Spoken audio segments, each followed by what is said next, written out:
Ég veit ekki hvort einhver ykkar hefur farið upp á Hvannhallasnjúk. Ég hef því miður ekki gert það, en kannski einhvern tímann ég á eftir að upplifa það. Það er gott að koma saman og lofa Guð, ætlum að halda áfram, við tökum næst Kom láttu og lofsöng hljóma. Syngjum saman.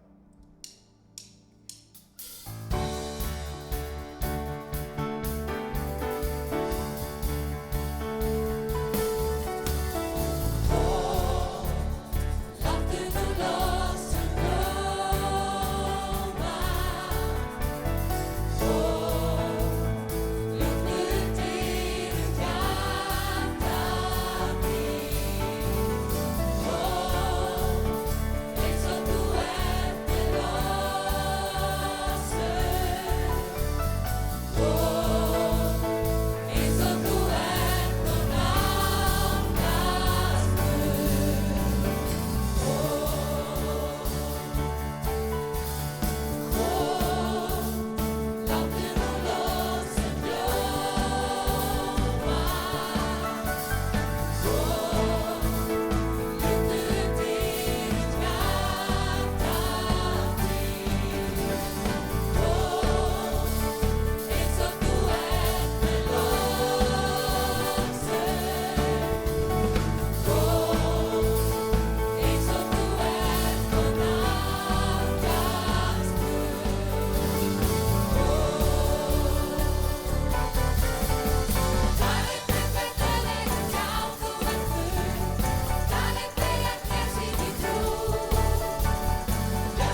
Hver lykillinn að framtíð kirkjunnar?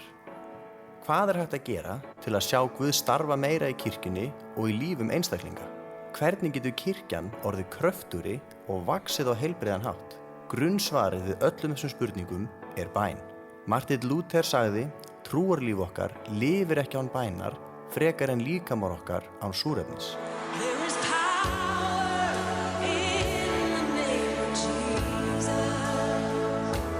Við í Fíladelfíu viljum ganga út á þau orð Jesú að þeir sem leiti muni finna.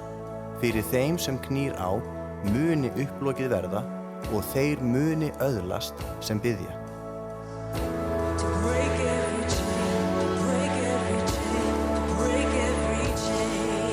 Í haust ætlum við að biðja, knýja á, leita Guðs og treysta því að þegar við biðjum og leitum Guðs þá muni hann svara. Við væntum þess að sjá Guð starfa meira á meðal okkar og mæta okkur með nærveru sinni. Charles Spurgeon sagði: bænastundir eru besti mælikvarðinn á ástandi safnaðar. Þegar nærvera Guðs til staðar fólk knúið til bæna. Sömuleiðis skortur á bæn skýrasta merkið rofin tengsl við Guð. Í haust munum við setja meiri kraft í bænalíf kirkjunnar. Guð svarar bænum og við hlökkum til að sjá hvað gerist þegar kirkjan leggst á eitt og knýr á í bæn.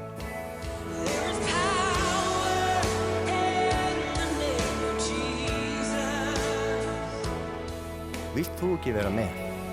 Við hvetjum þig til að biðja, bæði í einrúmi og með öðrum.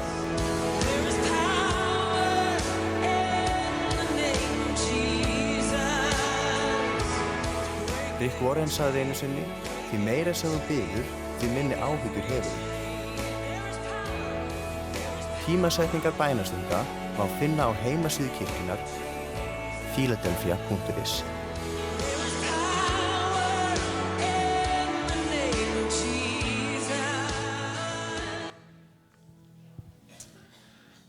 Gaman að sjá ykkur. Gott að vera komin í kirkju í dag. Amen. Það segðu allavega 2 eða 3 amen og það alveg gefið nóg til að halda áfram, sko. Ég elska að vera með ykkur. Hér gott að vera. Gott að vera saman komin í kirkju þar sem að fólk elskar Jesú og kemur saman til að leita hans og við viljum virkilega færa okkur nær honum í vetur. Og þess vegna ætlum við að biðja og ætlum að biðja mikið. Og við ætlum að fjölga bænastundum og gefa meiri kraft í þær.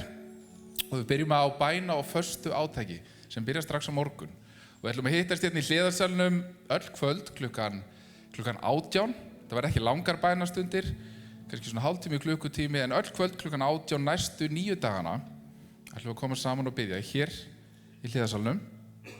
Og síðan 10. daginn, sem miðvikudaginn í þar næstu viku, þá ætlum við að vera með stund klukkan 20, kröftuga, öfluga bænastund saman.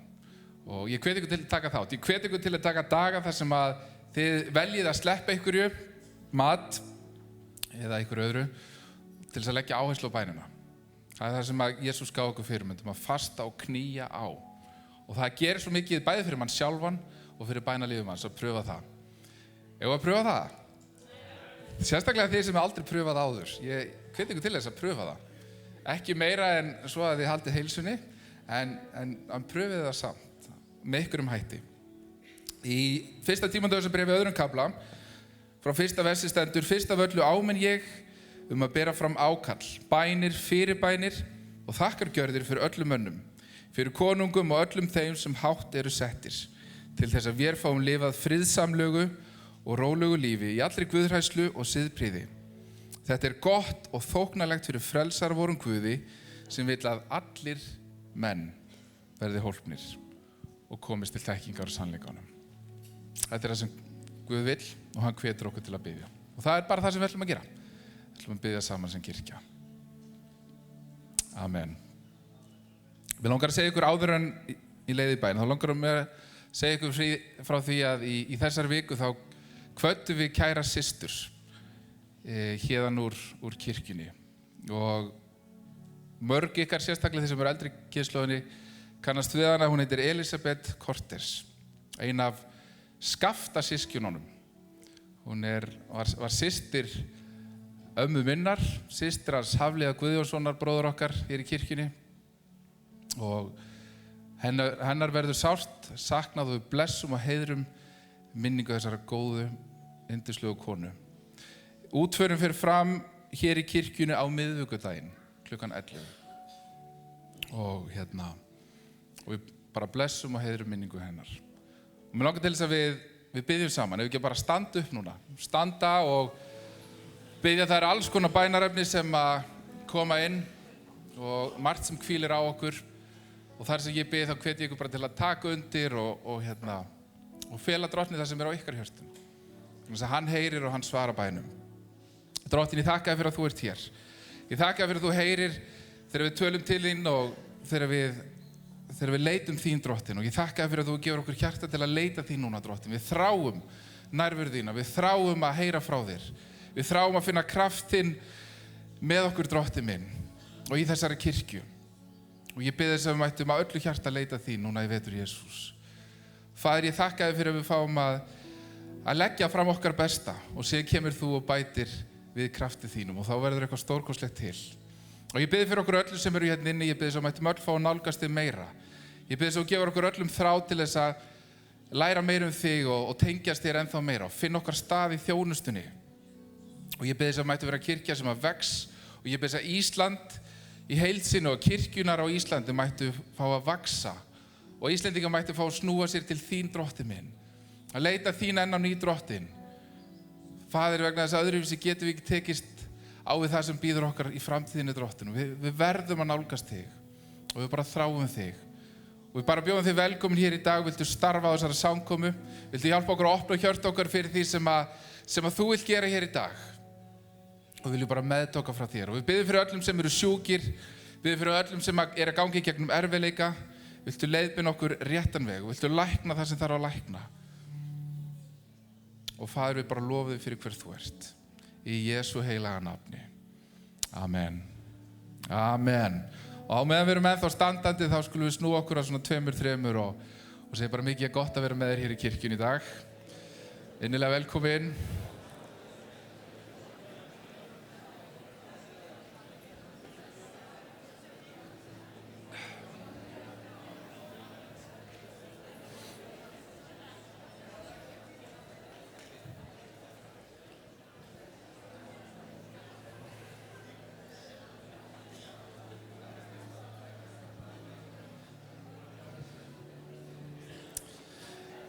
Þið megið fá okkur sæti síðan.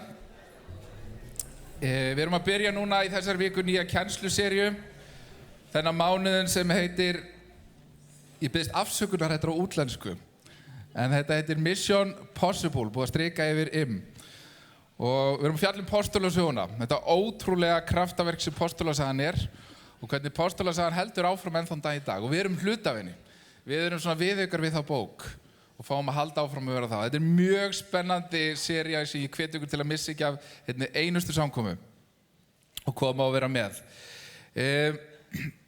Hér eftir samkomur, fyrir ykkur sem eru ný eða þekki lítið til, þá alltaf kaffi og við hittumst hérna niðri og spjöllum saman og drekkum kaffi eða te eða eitthvað, eða vatn og oft eru veitingar á borðum og það eru samfélagshóparnir sem sjáum þetta en þetta mjög mikið af fólki og við förum stækkandi sem bara frábært og það svo gaman að hittast þetta niður á eftir og þetta í rauninni svona að það má koma með og við hvetjum fólk bara til þess að grípa með sér ef þú átt köku heima sem þú veist ekkert hvað átt að gera við að koma bara með hana hingað eða kannski varst að halda veislu í gær og það fullt af afgöngum að þá bara erum við til að borða það og hjálpa þér.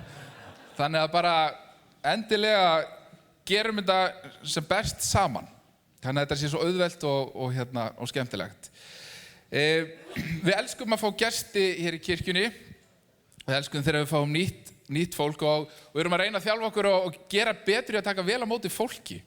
Ekki samanlega, það gaman að fá gesti og við viljum taka vel á móti þeim. Og það komið svona upplýsingaborð niðri. Ég veit ekki hvort þið hefur tekið eftir því, það svona stór rauður veggur og það upplýsingaborð og okkur langar að gefa nýju fólki sem kemur inn smá gjöf, svona gjafapakka og það nýr geisladisk, nýjasti geisladiskur frá kirkjunni, við þurfum að fara að gefa nýjan, og frá kórnum og lesefni og alls konar. Og ef þú ert nýr, þá endilega langar okkur að bjóða þér að koma niður og þykja smá gjöf frá okkur. Fyllir út svona lítið spjald og færð gjöf. Og endilega ef þið bjóðu gestum að taka með niður og þykja gjöfina. Í dag erum við á fullu að skrá í samfélagshópa. Þú sem ekki komin í samfélagshóp.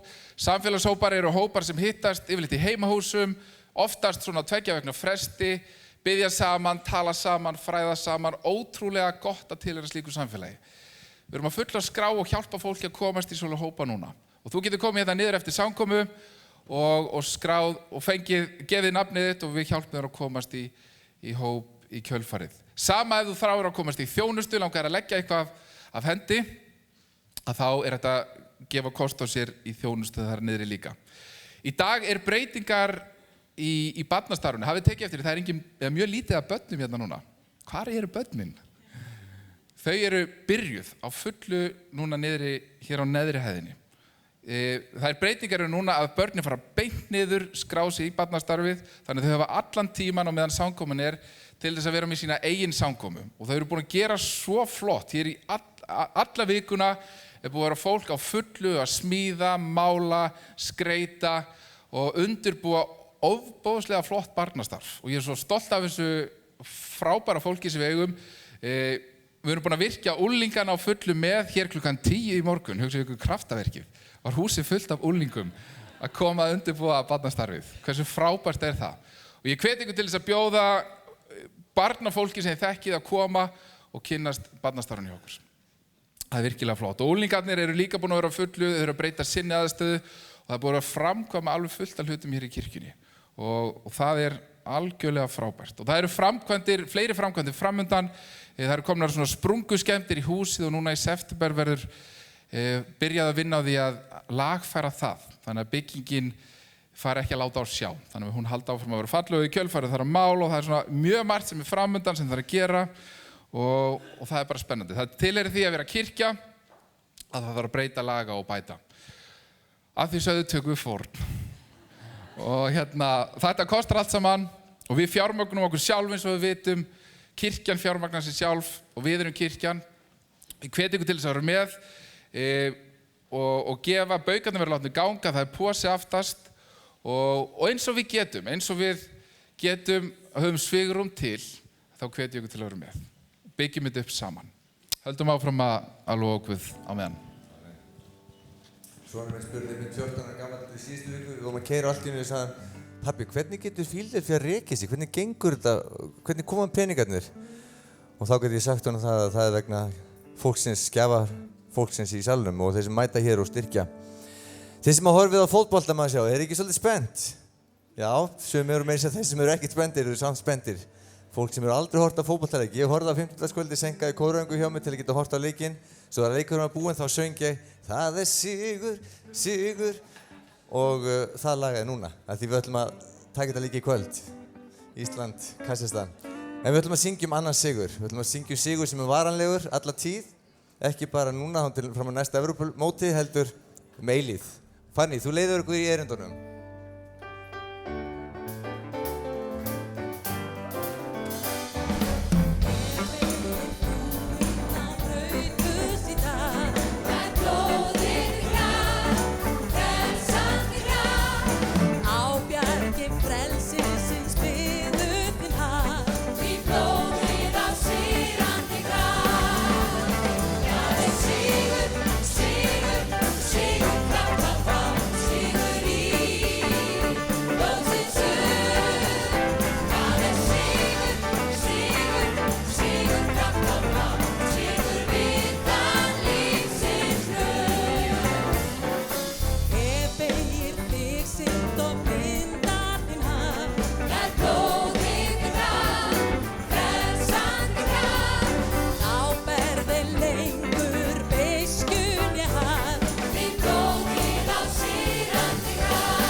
Amen.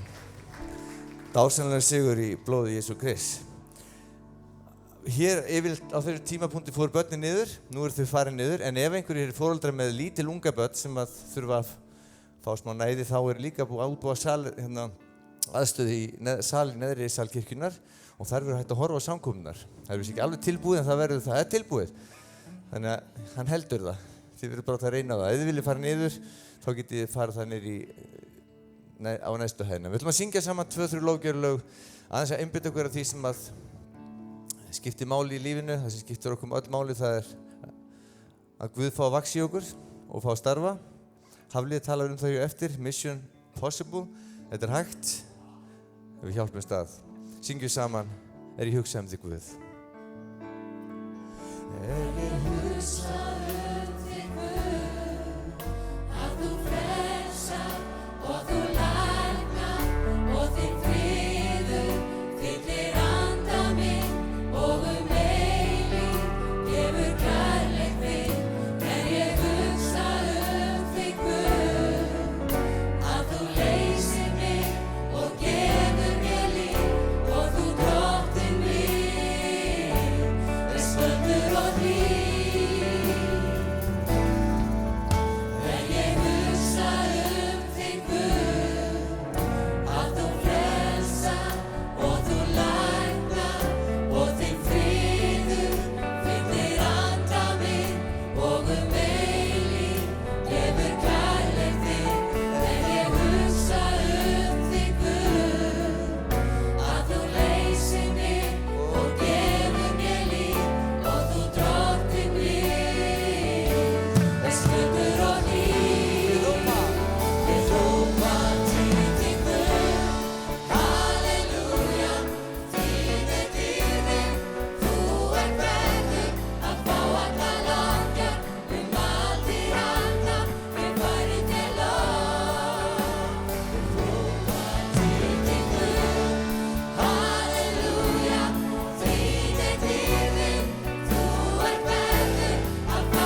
Blessa sé þitt nafn, Drottinn. Halleluja. Blessa sé þitt nafn, Drottinn. Við viljum lyfta upp þínu nafni. Að þitt nafn sé ofar öllum öðrum nafnum.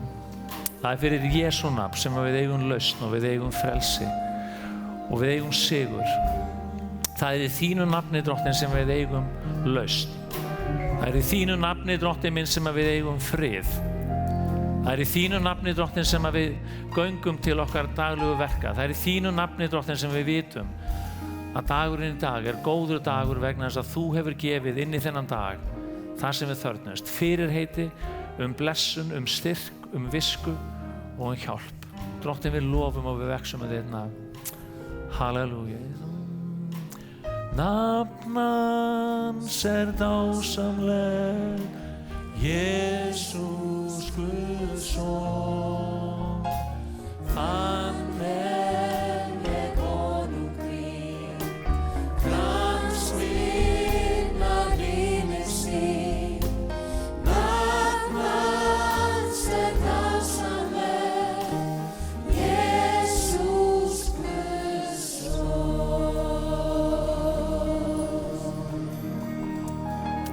Amen.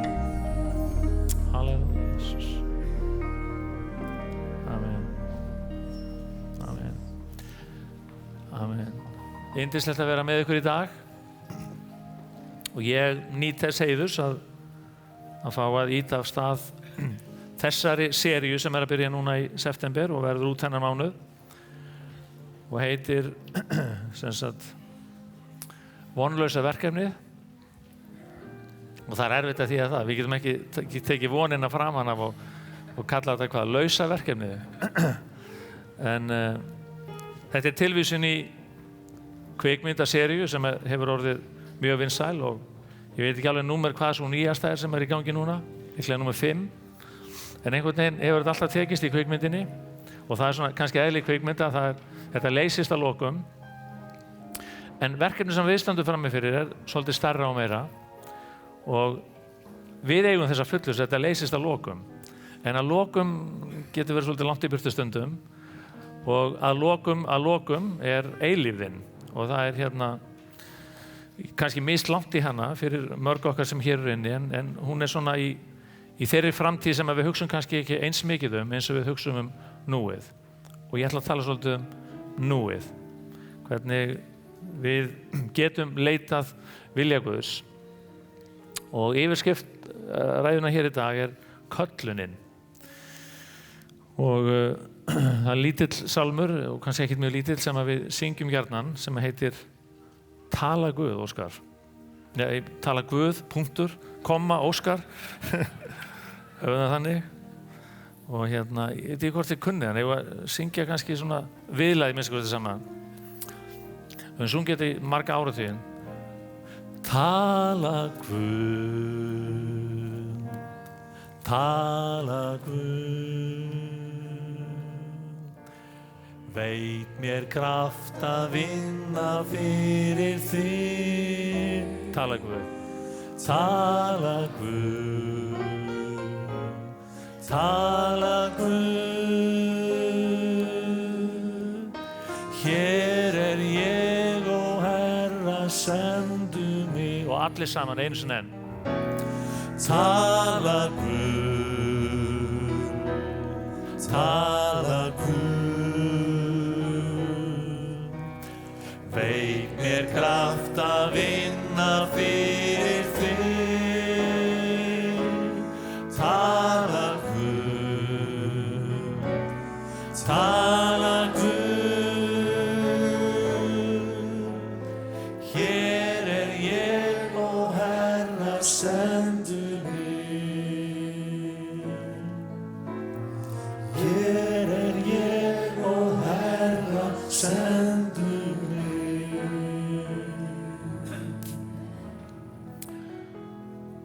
Textinn sem að mér var falið að tala út frá er úr Postulasögunni 13, 1-3. Og það er svolítið merkilegt að við byggjum tala Guð og svo fæ ég bara sendingu frá Helga og Aroni hvað ég á að segja. En það er vegna þess að ég trúi að Guð hefur talað til þeirra og þeir séu bara að deila áfram með mér og með okkur, þar sem að Guð hefur verið að tala inn í þeirra líf og kringumstæður og þetta tema, það tengist auðvitað bænavikunni og það tengist þessari einlægu sannfæringu og trú okkar sem hér erum, vonandi allra, eins og við vorum að syngja, að Guð tali í dag. Hann hafi ekki bara talað og við séum að fá sem sagt, skilaboð til annara sem að komuðum til okkar, heldur að Guð tali í dag. Og þessi fyrstu 3 vers í 13. kafla Póstulasögunnar, þau hljóma svona: Í söfnuðinum í Antíókíu voru spámenn og kennarar. Þar voru þeir Barnabas, Símeon, nefndur Níger, Lúkius frá Kýrene, Manaen, samfóstri Heródesar fjórðungsstjóra og Sál, sem sagt Páll. Eitt sinn þeir voru að þjóna drottni og föstuðu, sagði heilagur andi: Takið frá mér til handa þá Barnabas og Sál til að vinna það verk sem að ég hef kallað þá til. Síðan föstuðu þeir og báðust fyrir, lögðu hendur yfir þá og létu þá fara. Og orðin sem að ég undirstrika svolítið í þessum versum þá sagði heilagur andi. Hvernig segir heilagur andi? Takið frá mér til handa. Köllunin fjallar svolítið þetta. Það einhver sem kallar, það einhver sem talar og í þessu samhengi þá trúum við því að þessi Guð sem talar til okkar.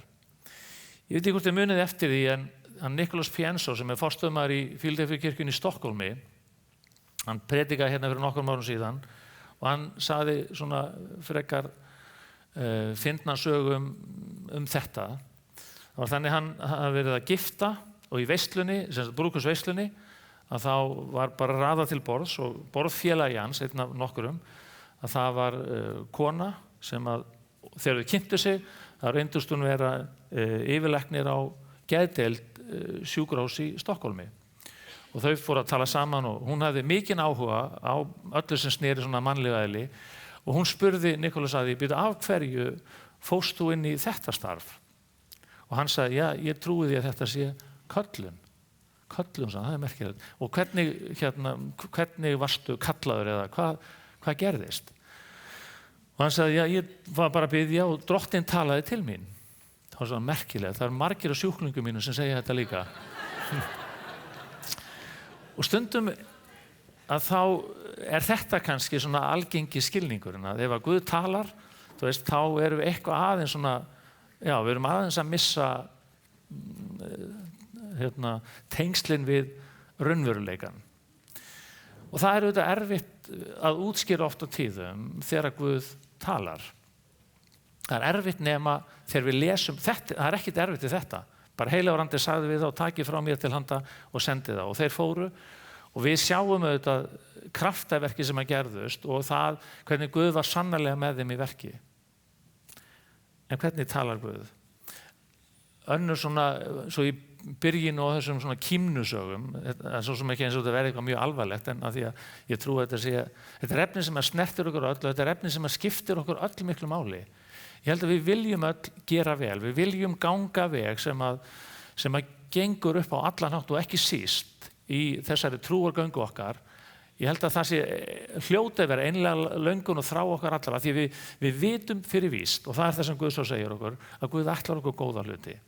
Svo að Guð ætlar okkur góða hluti skiptir miklu máli ef við lærum að hlusta eftir þessum góðu hlutum og eftir þessari góðu handleiðslu Guðs. En talandi þennan sálm sem við sungum áðan, tala Guð, að þegar ég var unglingur, við vorum nokkur fleiri, við vorum mörg fleiri sem voru unglingar á þeim árum, var heill hópur, að þá man ég einn frendi minn sem var mikill íþróttamaður, hann það fór svona tvennum sögum að því hversu hollt og gott það væri fyrir svona þinn andlega þroska stundar mikið íþróttum og svona félagskapur þótti ekki alltaf mjög góður. Svo einu sinni kemur hann í gifsi á samkomur á fætinum, alveg hafði eitthvað komið fyrir hann. Og þá kemur til hans eldri kona í kirkjunni sem segir, vinur minn, Guð talar. Og það átti að vera skilabúð, en þetta var hann átti að láta af þessu.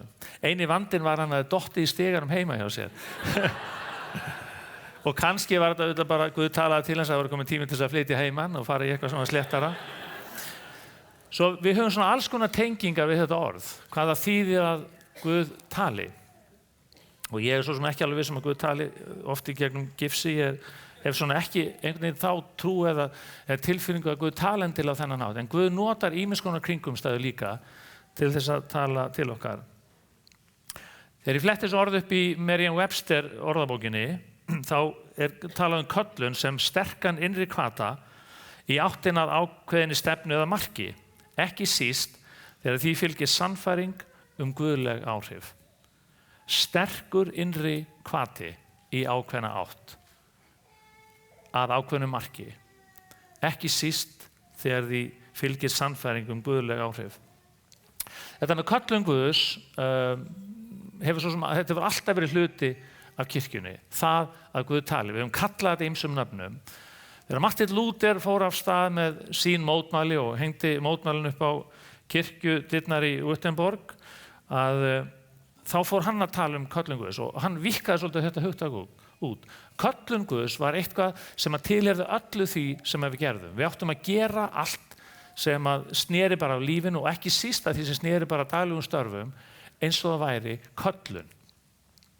Og köllunin sneri bara að því að vera kristinn allstaðar sem við vorum. Að allt sem við gerðum áttum við að gera eins vel eins og við værum að gera það fyrir Drottinn. Calvin sem að fylgdi á eftir og margir kannast við kalvinisman, hann tók þetta svona lengra, þú veist, Calvin trúði því að það væri öllum fyrirhugað, frelsið. Það var svo sem trúboð þyrfti ekki vegna þess að Guð hefði ákveðið löngu áður hvernig þetta yrði. En köllun í hans huga, það sneri líka þessu að starfi og ekki síður bara að vinnu. Og það hefur haft mjög mikil áhrif til dæmis að bara vinnu siðferði Vesturlanda. Það iðjusemi samfara dygð, það ekki svona guðstjónusta. Hvernig þetta? Þetta einhver, þessi setning hljómar einhvern veginn kunnulega, ég ekki alveg að ná henni, en þeir sem hafið, ekki útþýðingu, þeir sem munir þessa setningu, þið viti hvernig hún hljómar. Svo það var svolítið hugsun. Köllun, hún var ekki bara köllun í starf innan Guðsríkisins eða beint svona að Guð talaði til okkar. Guð talaði til okkar allra. Og hjá Lúther hafði þetta svolítið að gera með almenna prestdómi. Við erum öll prestar, við erum öll þjónar Guðs, hvað sem við erum. Svo köllunin hafði líka að gera með starf. En talar Guð í dag? Þegar við mætum á bænastundur og þegar við komum saman til þess að biðja, þú veist, komum við með þessari eftirvæntingu á þessari stundu að þá ætlar Guð að tala til okkar. Og mér langar svolítið að leggja svolítið grunninn að þessu hér í dag. Þetta að sú þjónusta sem við erum að vinna, þetta starf, þetta stóra verkefni að vera kirkja, að vera kristinn einstaklingur, að það skiptir svo miklu máli að við trúum því að Guð tali inn í okkar líf, inn í okkar kringumstæður, að Guð tali til okkur, að gefa okkur visku og styrk til þess að vinna verkið. Annars verður þetta svolítið verkefnið vonlausa, mission impossible. Og ég held að stundum þá upplifir fólk það gjarnan í sínu trúarlífi. Og það hefur oft með utanaðkomandi áhrif að gera. Það var prófað að segja þetta í næsta fjölskylduboði. Guð talaði til mín og athugaðu hvernig viðbrögðin verða. Fólk hefur alls konar hugmyndur það og hrekkur kannski svolítið við og fer að breyta umræðuefninu. Ég er alveg sannfærður það að ef við myndum orða þetta kannski á svolítið annan hátt, ef við bara miðlum því sem að Guð tala til okkar á mannlegu máli, þá getum við sannarlega komið því sem að Guð hefur talað inn í líf okkar til svo margara. Við þurfum ekki endilega að nota biblíuleg hugtök sem eru oft framandi. Við þurfum að biðja Guð visku til þess að geta deilt þess á þann hátt að fólk heyri það sem að Guð vill segja og að Guð megi nota okkur. Svo hvað getum við gert? Í fyrsta lagi, mér langar kannski aðeins, það er lítil saga og hann Helgi minntist á þetta í fyrsta póstinu sem ég fékk. Það var svona svolítið hugmyndirnar sem þeir eru vantar að velt sín í milli og ég fór að fletta þessari sögu upp. Að því við hugsum svolítið, heilagur andi sagði, þetta var í ritningunni. Þetta var svona á þessum árdögum kirkjunar, þar sem allt var að fara af stað og nærvera heilagsandar svo sterka og bara kraftaverkin og allt. Og við hugsum þetta er svo langt liðið og það er svo margt gerst síðan og það er svo margar aðra sögur sem kannski flækjast fyrir okkur. Af því þetta var alls ekki verið alltaf svona einfalt eins og bara heilagur andi sagði og búm. Tæpir 2 milljarðar af fólki sem tilheyrir kristinni kirkju. Fyrir það bil 100 árum síðan, þegar hvítasunarvakningin er að fara af stað, það voru 2 Svíar. Annar hér Gunnar Wingrens og hinn hér Daniel Berg. Þeir voru baptistar og Gunnar þessi Vingren hafi verið æsku vinur og félagi Levi Petrus. Svo ég hendur svolítið nöfnum hérna út. Og Levi Petrus var svona postuli hvítasunnunar á Norðurlöndum og þá sérstaklega í Svíþjóð. Var hérna forstöðumaður Fíladelfíukirkjunnar í Stokkólmi. Og þessi Svíar, þeir höfðu farið til Bandaríkjanna, hittust í Chicago og þar höfðu þeir kynnst hvítasunnuvarkningunni, hún var bara rétt að byrja, þetta var 1906 til 1909. Svo voru þeir staddir á bænastund og kemur til þeirra maður og hann segir, ég sá ykkur í sýn. Og hann talaði við á tvo og hann sagði að Guð gaf mér nafn og hann nefndi þetta nafn og þetta var nafn á bæ og þeir flettu þessu upp og fóru að leita þessu, þetta var bær í Brasilíu og þeir eru svo sem ekkert verið þangað og hann sagði, mér finnst Guð hafa gefið mér Guð talaði þessi orð til mín og gaf mér nafn á þessum bæ og að þangað eigið þið að fara og ég menn hann segir þetta menn sem hann hefur aldrei hitt og þeir taka á móti þessu í svona svipuð umhverfi eins og við vorum að lesa hér í Póstólasögunni. Það voru allir samankomnir, það var eitthvað mikið að gerast. Það var eitthvað ótrúlegar svona væntingar í andrúmsloftinu. Menn komu saman til þess að biðja, höfðu séð alveg ótrúlega hluti gerast. Og þegar maður í þannig andrúmslofti þá er einhvern veginn auðveldara að trúa. Það er erfiðara þegar maður er búin að vera í löngu ströggli að vænta einhvers. Það er svona dregur manni fókusin og styrkin. Og hann sagði, og svo gaf hann honum líka nafn á konu sem hann trúði að myndi giftast. Ok, ég myndi fara að valega allt svona, bara láta ykkur vita. Ég hef heyrt margar sögur sem hafa ekki farið eins vel, eins og þessi fór, nöfn á fólki sem aðrir að gifta, sérstaklega aðrir. Nema það að þeir ákvaða bara að ganga út á þetta. Þeir fóru inn í bæinn og fóru að undirbúa sitt starf og svo fóru þeir saman til Brasilíu og í þennan litla bæ. Og þetta var ekki Ríó de Janeiro, þetta var ekki eina stóru borgunum, þetta var bara lítill bær og byrjuðu það starf. Í dag er þessi armur af Hvítasunnunkirkjunni, þetta er stærsta Hvítasunnunkirkja í heimi. Það eru 20 milljónir Brasilíubúa sem að tilheyra þessari kirkju, Hvítasunnunkirkjunni. Alveg ótrúlegur framgangur af því að Guð talaði. Og það var einhver maður og við höfum svo sem ekkert heyrt meira af honum, hans nafn er ekki þekkt, ég sá nafnið hans, ég hef aldrei séð það áður. Hann bara sagði, þetta er það sem ég heyrði og þetta er það sem ég sá og mér langar bara að deila því með ykkur og þeir gengu út á þetta, þeir eru bara trú fyrir því og auðvitað þurfum við að skoða og rannsaka. Það er alls konar fólk sem gæti komið, en þetta gengur kannski fyrst og fremst út á það að við hlustum líka að Guð tali til okkar, ekki bara í gegnum aðra einstaklinga til okkar, heldur til okkar beint. Svo nú langar mér til þess að nefna nokkur atriði sem ég held að skipti verulega miklu máli. Lærðu umfram allt að þekkja Biblíuna þína og fylltu huga þína á boðskap hennar. Hvernig talar Guð? Ég ætla að tala kannski fyrst og fremst í gegnum orðið sitt. Það er ekki alltaf sem að við fáum nafn á brasilískum bæ. Það er ekki alltaf sem að, mér dreymdi ekkert nafni Steinun eina nóttina og svo vaknaði ég og bað albúmunir á skrifstofu. Fyrir ykkur sem eru lokal hérna þá er þetta svona grín í gegnum árin að hér á skrifstofunni átti þess að vera svona albúm með myndum af ógiftu fólki. Og þegar þú varst komin á aldur og fannst þið tilbúin, þegar Guð hafði talað til þín það, að þá talar við Ásmundið Einar og þeir flettu upp í albúminu. Þetta er svolítið eins og með sögun dúfurnar og skírnina. Þetta eru skemmtilegar farandsögur sem hafa engan grunn í raunveruleikanum. En það eru mjög góðar, það eru skemmtilegar. En það er ekki með sannleikann að gera. Svo það var ekki þannig. En þegar við fyllum huga okkar af orði Guðs, þá er orð Guðs og það þarf alltaf að vera grunnurinn. Það er svona jarðvegurinn sem að ég trúi að Guð sái í og gefi uppskjöru af inn í líf okkar. Það er fyrstu 3 versin í Sálmum Davíðs fjalla svolítið þetta hugar ástand sem að ég held að sé svo eftirsóknarvert í öllu þessu samhengi. Hann segir, sæll er sá sem eigi fer að ráðum óguðlegra, eigi gengur götur syndara og eigi situr meðal háðgjarnara, heldur hefur yndi af leiðsögn drottins og hugleiðir lögmál hans dag og nótt. Hann er sem gróður sér tré hjá lindum, það ber ávöxt sinn á réttum tíma og blöð þess visna ekki. Það er líka annað alveg yndislegt vers í Lúkasarguðspjalli og þetta er eftir krossfestinguna og upprisuna og þetta er svona á tímanum þar áður en að Jesús er stiginn upp til himins og lærisveinar á göngunum til Emmaus, munið eftir sögunni. Það var svona, þetta var mjög undarlegur tími. Það voru svona sögur í gangi og menn hefðu séð hann upprisinn en þessir tveir voru bara göngu til Emmaus og eina umræðefni þeirra var hvað gerðist og hvað verður og hvernig fer þetta allt.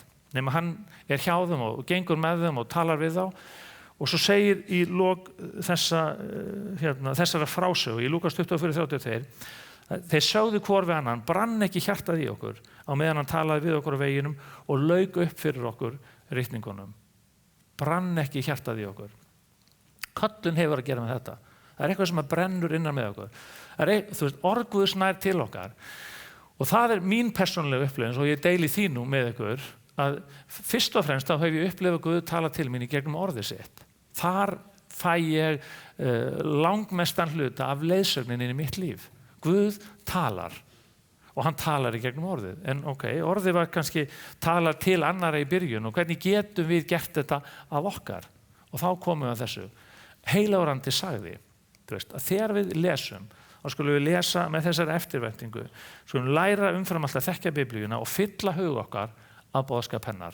Og þá erum við komin með þennan góða grunn. Í gegnum það talar Drottinn. Annað, lærðu að þekkja sjálfan þig.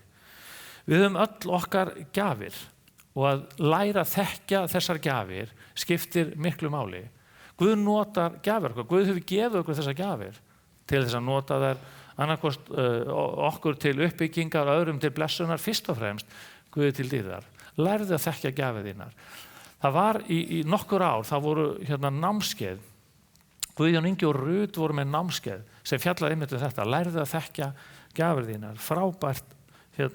Frábært námskeið og vonandi kemur það aftur af því að það líka grunnur af þessu. Lærðu að þekkja sjálfan þig. Lærðu að vita hvað það sem skiptir þig máli, hvaða hugmyndir, skoðanir, hæfileika þú hefur og Guð mun sannarlega nýta og nota það. Í 1. Pétursbréfi segir Pétur, hann segir sérhvert ykkar við fengið náðargáfu. Notið þær og þjónið hvert öðru eins og góðir ráðsmenn margvíslegra náðar Guðs. Sá sem talar flytji orð Guðs, sá þeir þjóna síni að Guð gefi máttinn til þess, verði svo Guð vegsamaður í öllum hlutum fyrir Jesúm Krist. Hans dýrðin og mátturinn aldir alda. Amen. Lærðu að þekkja sjálfa þig og lærðu að þekkja gjafir þínar. 3. atriði. Hugsaðu þarfir heimsins í kringum þig. Við erum oft svona dregin að ákveðnum þörfum og ég hef stundum sagt þessa setningu að gera vilja Guðs að sjá þörf og mæta henni. Af hverju sjá sumir eitthvað sem aðrir sjá ekki? Það er svona alveg klassist. Og þegar við tölum köllun ekki bara kristið hugtak. Köllun líka eitthvað sem ég held að margir upplifi. Og talandi köllunars Lúthers, að í svona framhaldi þessu og þróun þessara hugmyndu köllun, hún tengdist til dæmis alls konar hjálparstarfi, uppbygging á sjúkrahúsum og ákveðna stéttir, voru stéttir þar sem að tala starfi sem ákveðna köllun. Og við finnum alveg fyrir þessu, við tölum til dæmis ummönnunar og hjúkrunarstéttir, eða þá sem að sinna kennslu og fræðslu. Þetta í huga okkar og það hefur svolítið að gera með þessa rót og þennan grunn og þá tölum við ofta þetta sem köllun. Við lítum á þetta sem fólk sem hefur ákveðna köllun. Hjartaði slær í áttina að öðru fólki að þú sérð það sem að og þú gengur inn í, ef þú fylgir þess eftir þá gengur inn í þetta þessa þörf. Og núna til dæmis Kæra Eygló, það einhver sem að brann svolítið fyrir þessu og einhver sem að gerði eitthvað í því. Við höfum öll séð þessa myndir, við höfum öll séð það sem að gerast og við höfum alveg ótrúlega óleika skoðanir örugglega hvað hægt að gera og hvaða leiðir ættu að fara. En það var einhver sem hafði nógu, sem horfði á heiminn í kringum sig og það var eitthvað sem að brann innra með þessari konu, hvað svo sem það var. Hún byrjar á að skrifa bréf sem byrjar svona Kæra Eygló og kannski hafa mörg ykkar inni tekið undir og skrifað og boðið eitthvað fram. En það var vegna þess að það var eitthvað innra með þessum einstaklingi sem hafði með þetta að gera. Þetta snerti við einhverju þörf. Þegar Jesús sá mannfjöldan, og þetta í Mattheus 9:36, þá kenndi hann í brjósti hann, því að menn voru hrjáðir og umkomulausir eins og sauðir sem engan hirði hafa. Þá sagði hann við lærisveina sína, uppskeran mikil en verkamenn fáir. Biðjið því Drottinn uppskerunar að senda verkamenn til uppskeru sinnar. Hvernig heyrirðu Guð tala? Þú skoðar umhverfið þitt og þú finnur hvar hjartað þitt brennur. Það er þessi brennandi löngun og þrá sem hefur að gera með þar í liggur og býr þessi köllun Guðs. Hugsaðu þarfir heimsins í kringu þig og heimurinn í kringu þig, hann er ekkert endilega alltaf til Sýrlands eða til Eritreu eða þú veist, hann er kannski bara þú veist, í næsta nágrenni við þig. Allt í einu hljómaði einhver stuðmanna lína núna. Hann er í næsta nágrenni við þig og kannski er það bara fjölskyldan okkar. Og hluta þessar umræðu getum við ekki mætt þörfinni fyrst heima fyrir áður en við förum að sinna þörfum svona langt í burtu. Við ættum að sinna öllum þörfum. Við ættum bara að hafa það þannig að allir þeir sem hafa köllun, þeir fylgi köllun sinni. Og sumir hafa köllun til þess að mæta nærumhverfinu og aðrir fara enn lengra.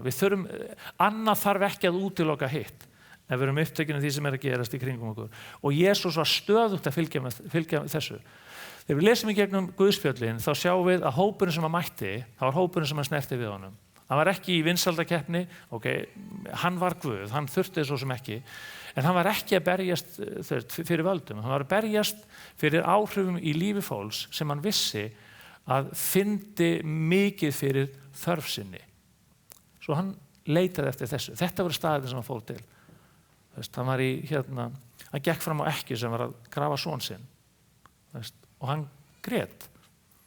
Hann sá mann sem að enginn sá. Hann sá Sakkaus upp í trénu. Það voru 1000 og mikill hávaði í kringum hann. Hann sá blindamannin við veginn sem allir voru að reyna að þakka niður í því að hann var að trufla ljósanótt. Það var eitthvað mikið í gangi. Það var skemmt, það var mjög áhugaverð predikun framundan og menn gátu ekki beðið eftir því. En Jesús sá hann vegna þess að hann horfði á þarfir heimsins í kringum sig og þar talaði Guð til hans. Lestu ævisögu trúboða eða frumherja í trúnni. Eins og sagan sem ég var að minnast áðan þessa 2 menn, Gunnar Wingren og Daniel Berg. Og það er margar svona sögur líka til hér á Íslandi. Það er fullt af netinu, á netinu á svona sögum. Lesum þetta.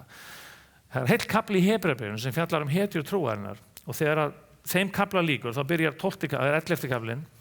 Svo byrjar 12. kaflinn á þessu. Fyrst við erum umkringd slíkum fjölda votta, þá léttum af okkur allri byrði og viðlúandi synd og þreytum þol góða skeið sem við eigum framundan. Svo segir hann nokkur seinna í Hebreabréfinu 13:7 að sem minnist leiðtoga yðar sem Guðsorð hafa til ykkar talað. Virðið fyrir ykkur hvernig ævi þeirra lauk og líkið eftir trú þeirra. Og minnst þetta svo merkið. Virðið fyrir ykkur hvernig ævi þeirra lauk og líkið eftir trú þeirra. Stundum þá tökum við svolítið þennan pól í hæðina, við lítum til leiðtogana og við sjáum svona ýmislegt í farið þeirra sem að betur mætti fara. Og sumir hafa svona þjónustu olbúans, þeir búa til marblett í kirkjunni.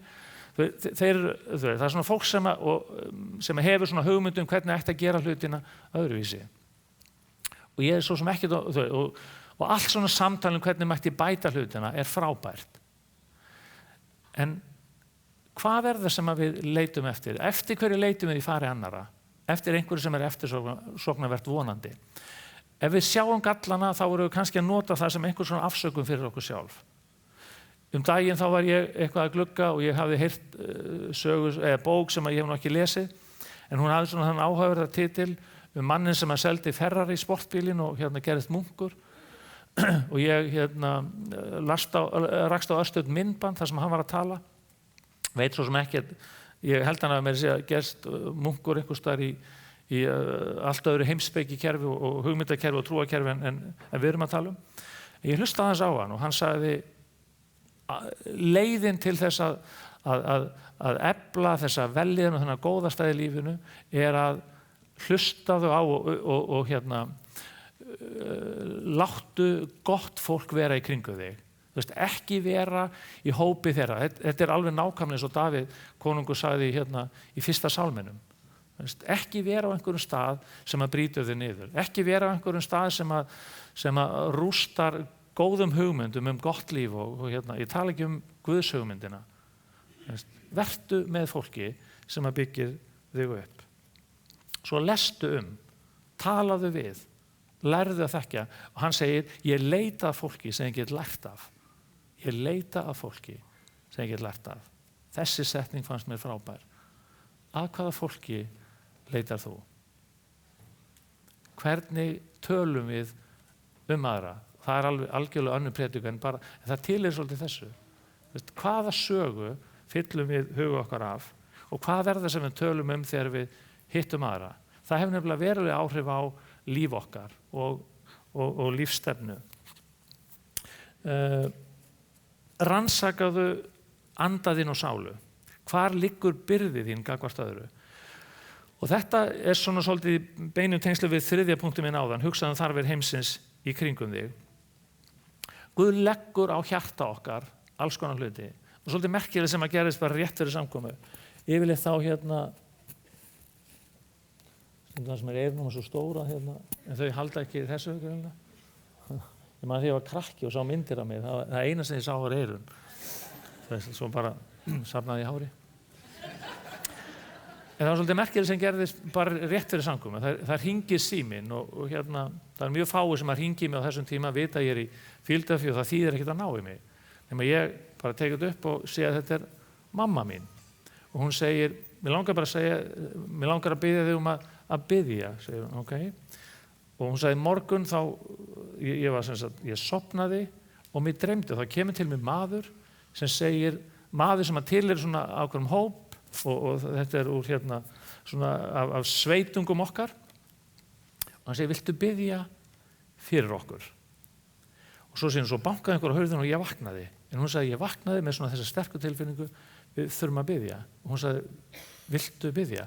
Og ég að tala í dag að Guð tali, þannig að ég hugsa mig, ok, ég get ekki sleppt þessu. Þetta var að gerast fyrir einhverjum 55 mínútum, einhverju svona. Svo núna langar mig til þess að biðja fyrir þessu fólki, af því ég trúi því að Guð hefur talað og hann sé að kalla okkur til að biðja. Þið til að vera með mér? Svo þetta svona bara praktísk æfing í að hlýða því. Það ekki, þú veist, þegar Guð talar, gerum eitthvað með það. Látum það verða að veruleika. Og Drottinn, ég vil heyra þetta bænarefni hér í dag. Drottinn, þú þekkir þessa einstaklinga og ég veit ekki einu sinni nöfnin. Ég veit bara, Drottinn, að þú talaðir í gegnum draum og nú bið ég þinn styrk, þína hjálp, þína lausn inn í þessar kringumstæður hverjar sem þar eru. Og Drottinn, við þurfum ekki að þekkja það, en við þekkjum þig sem veist.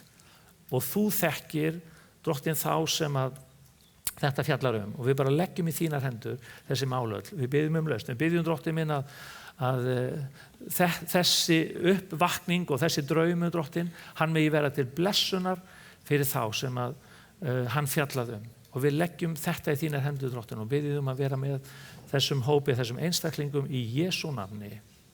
Amen. Amen. Svo hvar liggur byrði þín? Jesús segir í Lúkas 13 frá versi 33-34 og Jesús segir að hann á í þessum klassísku samræðum við trúarleiðtogana og fariseiana og þeir höfðu alls konar fyrirvara á því sem hann var að gera. Þeir höfðu mjög stóran fyrirvara því að hann heyrði frá Guði. Það var guðlastið sem að lokum þeir notuðu til þess að krossfesta hann. Nema hann segir, og þetta var byrðin hans. Og hann vitnar í texta, hann segir, Jerúsalem, Jerúsalem, þú sem líflætur spámennin og grýtir þá sem sendir eru til þín. Hversu oft, og hér kemur byrðin, hversu oft vildi ég safna börnum þínum eins og hænan ungum sínum undir vængi sér og þið vilduð eigi. Þetta löngun og þrá Guðs. Og byrði Jesú Krist var þetta. Ég er komin með hennan boðskap, ég hef þessa byrði, en það er ekki allir sem hlusta eða heyra. Sjöunda atriði, byttu til Guðs að senda þig þangað þar sem að þú getur orðið honum til mestrar dýrðar. Ég ætla að segja blessunar, en ég man eftir einhver umræði í gamla daga þar sem að það var vitnað í texta það hver gæti blessa hvern. Og einhver sagði við mig, við getum aldrei blessað Drottinn, það er hann eitt sem getur blessað okkur. Við getum orðið honum til dýrðar. Ég ætla ekki að fara út í þessu umræði, bara ég mundi þetta og ég vandraði með að finna orð. Hvað getum við orðið fyrir Guð? Guð sem er almáttugur. Við getum orðið honum til dýrðar og við getum orðið mörgum til blessunar.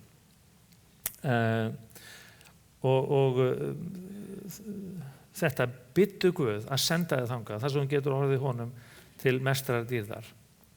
Ekki vanrækja einlæga og ástríðufulla tilbeiðslu í samfélagi sem er kristmiðað, Það hefur að gera eins og með það að koma saman. Þetta þú veit, hvar gerðist, hvar talaði Guð? Þeir voru allir samankomnir í bæn. Hvar var heilugum anda úthelt?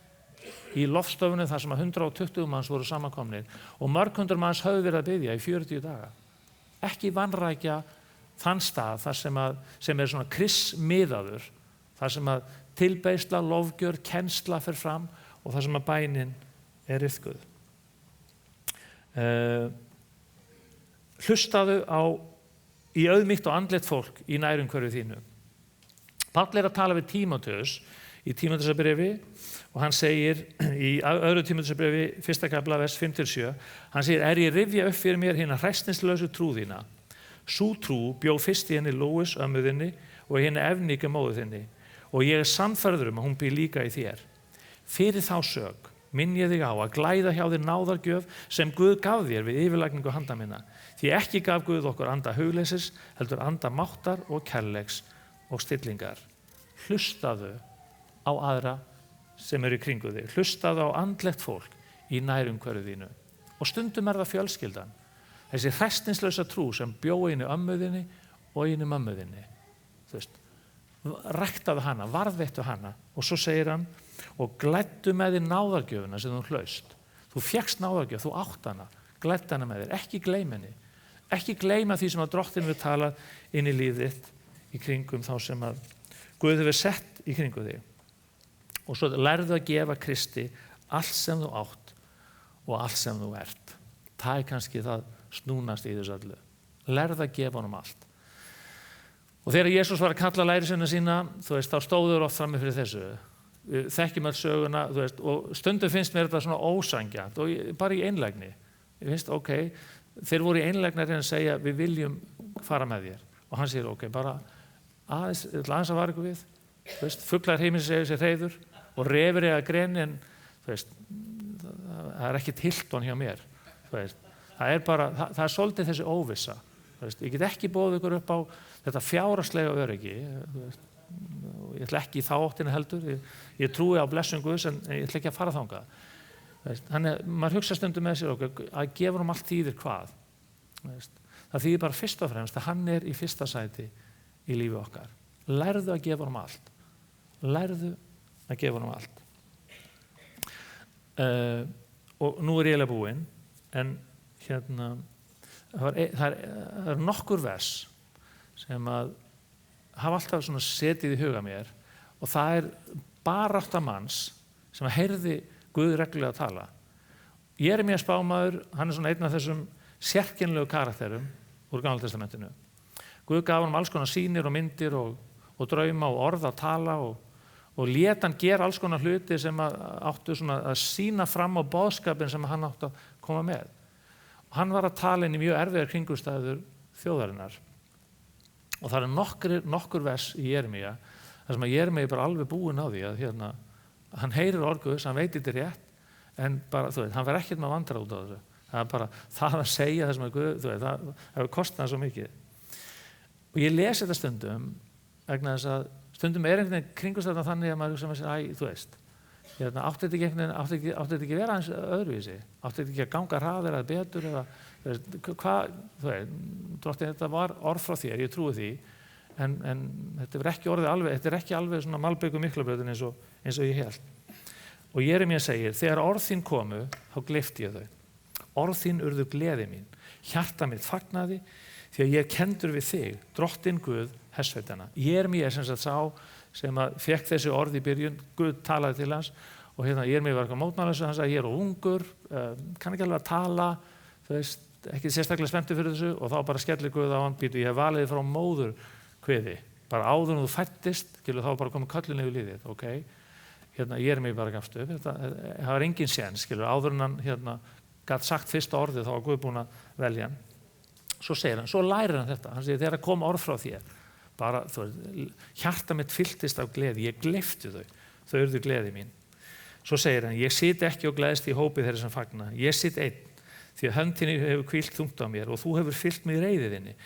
Hvers vegna þjáning mín ævarandi, sár mitt svo illkynni að það ekki verður grætt. Þú ert orðin eins og vatnslaus farvegur, nú bara hann hálf reiður við Drottinn. Drottinn, ég er glaður þegar ég heyri orðið, en bara, þú veit, þetta búið að vera Þetta var verið hálfgerð vandræði. Þú ert orðinn svo vatnslaus farvegur, svikult vatnsból. Þess vegna segir drottinn, og nú fer drottinn að tala við hann. Viljir þú snúa við, sný ég þér, svo að þú getur aftur þjóna mér. Ef þú talar þungvæg orð en ekki léttvæg, skaltu vera munnu minn. Þá leita menn til þín, en þú mátt ekki leita til þeirra. Ég geri þig að rambiðum eirvegg til að verjast þessu fólki. Þeir mun ráðast á þig en ekki sigra þig því að ég er með þér. Ég hjálpa þér og frelsa þig, segir drottinn. Ég bjarga þér úr höndum vondramanna og frelsa þig úr greipum ofbeldismanna. Þetta er Jeremía. Þetta eru 2600 ára gömul orð. En þetta er þessi sama barátta. Drottinn, ég heyrði orðið þitt og ég gleypti við því. En þetta var ekki alveg gengið svona smúð í gegn.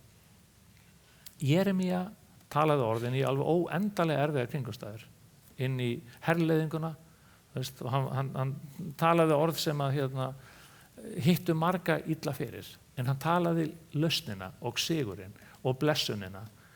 Og á þessum tímum þá upplifðu þjóðin bæði mestu niðurlægingu og verstu tímabilin og mesta sigurinn og mesta blessunina. Og Jeremía var í öllu þessu umróti. Og stundum finnst mér við vera stödd svona á Jeremía tímum, í einhverju ótrúlegu umróti, þar sem að öll orð einhvern veginn svo viðkvæm að þau valda einhverjum rosalegum viðbröðum. Meiri sé þessi góðu og þessi jákvæðu. Meiri sé það sem að kristin kirkja hefur alltaf staðið fyrir og verið kannski hvað hreyknust af. Það snýr að til dæmis hjálp og umhyggju. Meiri sé að því er snúið upp í andhverfu sína. Og kannski líður okkur stundum eins og Jeremía. Drottinn, það komu orð frá þér og ég gleypti við þeim. Þau sköpuðu fögnuð í hjarta mínu, en þau fengu ekki alltaf þetta brautarkengi í umhverfinu. Og það er líka bara hluti af kölluninni. Það er að vita hver við erum og vita hver hann er. Og bíða þess að hann tali og treysta því að þegar hann talar, að þá leiðir hann okkur sinn veg. Það eru ekki margir mánuðir þangað til ég fylli 60 árin. Og ég man ekki svo sem eftir öðru en að hafa fylgt Drottni alla tíð. Ég hef oft þurft á því að halda að Guð tali til mín, varðandi stefnu í lífinu, varðandi kringumstæður og ákvarðanir. Og ég hef alltaf haft þessa tilfinningu að Guð tali. Stundum skýrt, stundum hef ég þurft að bíða. Ég hefði aldrei raðað lífi mínu eins og það hefur raðast upp ef ég hef ekki talað við Drottinn reglulega. Ég stemdi í alls konar áttir og margt af því bara var mjög áhugavert og skemmtilegt. En lífið með Drottni hefur verið í mínum huga algjört ævintýri, algjört. Tekið mig á staði í kringumstæður og inn í þjónustu sem hefði aldrei dreymt um. Erfitt, þess vegna lesi ég Jeremía stundum, já, stundum erfitt. Ég kannast alveg við þetta Jeremía syndrom. Drottinn, þú talaði til mín og býtu, af hverju eru þessir aðilar að trufla mig? Þetta er að vera vinir mínir. Halló, ég tala ekki um alla hinna. En lífið hefur verið yndislegt, það hefur verið það. Með áföllum og stundum stórum áföllum, persónulegum og það sem að snýra kirkjunni í heild sinni. En Guð hefur alltaf talað. Og þess vegna finnst mér ég með sannfæringu geta sagt, Guð talar enn í dag. Hvort sem hann nefnir nafn á litlum bæ í Brasilíu, til þess að ýta af stað einhverju sem að knýr hjarta hans og snertir hjarta okkar. Eða þú skrifaður undir kæra Eygló og þú fara tækir til þess að þjóna sem kristinn einstaklingur inn í kringumstæður sem að standa okkur opnar. Eða það er bara einhver í götunni. Eða það er eitthvað sem að Guð er að tala til þín varðandi þig sjálfan. Guð talar. Guð talar. Og við þurfum að hlusta. Amen. Biðjum saman. Drottinn, ég þakka þér fyrir þína náð og þína nærveru, þína blessun, þinn styrk og þína visku. Og ég bið þig, Drottinn, að þú talir til okkar allra hér í dag. Drottinn, að eitthvað í þessum orðum eða eitthvað í bæninni sem við biðjum eða fyrir bæninni hér í lok þessara samkomu eða þegar við göngum að orði þínu og byrjum að lesa, að eitthvað tali til okkar, að hver einasti dagur megi vera dagur þar sem við leitum eftir því að þú talir inn í okkar kringumstæður.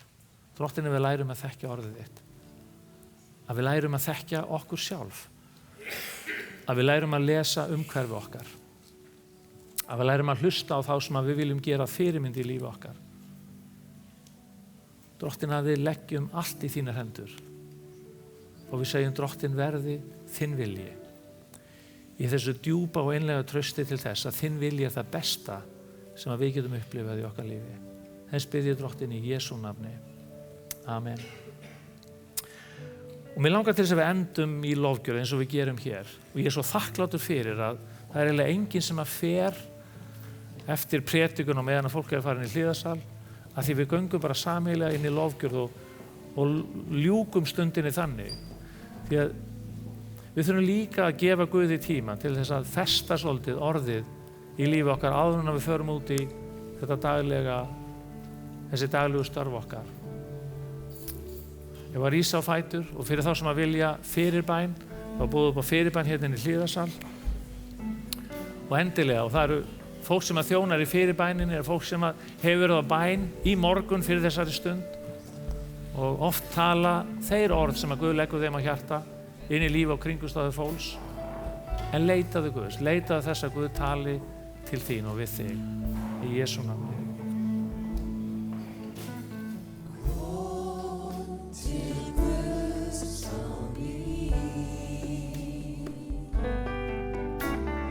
Como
Fíladelfíu í dag. Jesús sagði, mínir sauðir heyra mína raust. Þannig að ef þú ert í hópi lærisveina hans, þá hefur Jesús gefið þér þetta loforð að þú munir heyra þegar hann talar. Ef þú ert að velta fyrir þér hvernig hann fer að þessu, lestu postulasöguna og skoðaðu hvernig Guð talaði til postulana. Hafliði Kristinsson talaði út frá 13. kafla postulasögunar þegar heilagur andi bað Barnabas og Sál að fara vegna þess að hann hefði hlutverk fyrir þá. Guð hefur líka hlutverk fyrir þig og þegar Guð talar þá þarf þú að gera eins og Barnabas og Sál.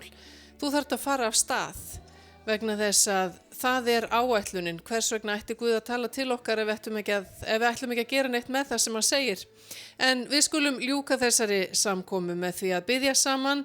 Guð hefur áætlun með lífið þitt og mér langar til þess að biðja Guð að tala til þín og þú meir heyra það sem hann hefur að segja við þig persónulega. Drottin, ég þakka þér fyrir að þú hefur allt vald á himni og jörðu og ég þakka þér fyrir að þú vilt tala til okkar, þú vilt tala til hjarta okkar og ég þakka þér fyrir að þó að við skiljum ekki hvernig þú ferð að því, þá þakka þér fyrir að þú gefur okkur náð til að heyra þegar þú talar. Og nú bið ég Drottin fyrir þeim sem eru að horfa eða hlusta á samkomuna. Ég biði Jesús að opna hjarta þeirra fyrir orði þínu, fyrir röddinni þinni og ég þakka þér fyrir að þegar þú talar, þá bara vita þau að þú hefur talað og hjálpaðu þeim að hlýða þér, fylgja þér og ganga í takt við þig í Jesú nafni. Amen.